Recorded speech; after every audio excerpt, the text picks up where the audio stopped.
వాళ్ళు తేరిపారి కన్నులలోకి చూసుకుని అప్పుడు లేచి అడగాలి వరుడు, ఇప్పుడు నేను ఈమెని కళ్ళల్లోకి చూసినటువంటి ముహూర్తము సుముహూర్తమగుగాక. మీరు అందరు అనండి ఒకసారి అంటాడు. అయం ముహూర్త సుముహూర్తోస్తో అంటుంది సభంతా కూడా. అని నాయనా నువ్వేం కోరుకున్నావో అటువంటి వృద్ధి పొందు అని పట్టుకెళ్ళి అక్షతలు వేస్తారు. అంతేగాని బూట్లు చెప్పులు వేసుకుని వేదికెక్కేసి వేసేసి వచ్చేసేయమని కాదు. ఏది ఎందుకు చేస్తున్నావో అందుకు చెయ్యాలి. అది జీవితాల అభ్యున్నతికి సంబంధించింది వివాహం అన్నది.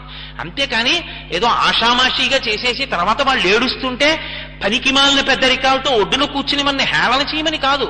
పిల్లలు జాగ్రత్త పడడానికి వాళ్ళ జీవితాల అభ్యున్నతి కొరకు శాస్త్రం తెలుసున్నవాడు ఇలా చేసుకోండని చెప్పి వాళ్ళు హాయిగా బ్రతికే అదృష్టాన్ని కల్పించాలి పెద్దలు. అది పెద్దరికం. కాబట్టి ఆయన వాళ్ళకి ఇక్ష్వాకు వంశంలో ఆ యుగంలో ఆ ప్రాంతంలో ఇప్పటికీ ఒక్కొక్క చోట ఒక్కొక్కటి సుముహూర్తం. ఒక్కొక్కరికి మంగళసూత్రం, ఒక్కొక్కరికి పాణిగ్రహణం, ఒక్కొక్కరికి జీలకర్ర బెల్లం, ఒక్కొక్కరికి కళ్ళల్లోకి చూడడం. కాబట్టి ఆ రోజుల్లో ఒకరి పాణి ఒకరు పట్టుకోవడం, ఒకరి చేతులు ఒకరు పట్టుకోవడం. కాబట్టి ఇయం సీత మమ సుత. మీరు చూడండి, ఆ శ్లోకం ఎవరు చెప్తారో వాళ్ళకి అన్వయం అవుతుంది. కళ్యాణం జరుగుతోందనుకోండి, సీతారామ కళ్యాణం, ఇక జీలకర్ర బెల్లం పెట్టిస్తున్నారు.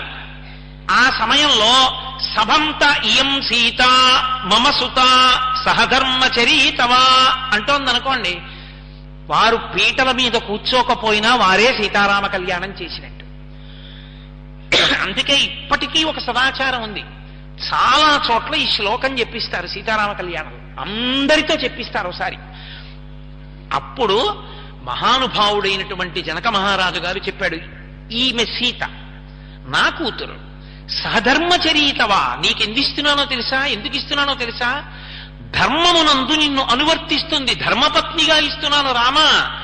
కాబట్టి ఈమెని స్వీకరించు. సహధర్మచరీతవా ప్రతీచ్ఛ చైనాం భద్రంతే పాణిం గృహ్ణీష్వ పాణిన.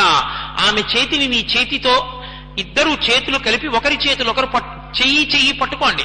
పాణిం గృహ్ణీష్వ పాణిన పతివ్రత మహాభాగా ఛాయావానుగత సదా. ఆమె మహాపతివ్రత.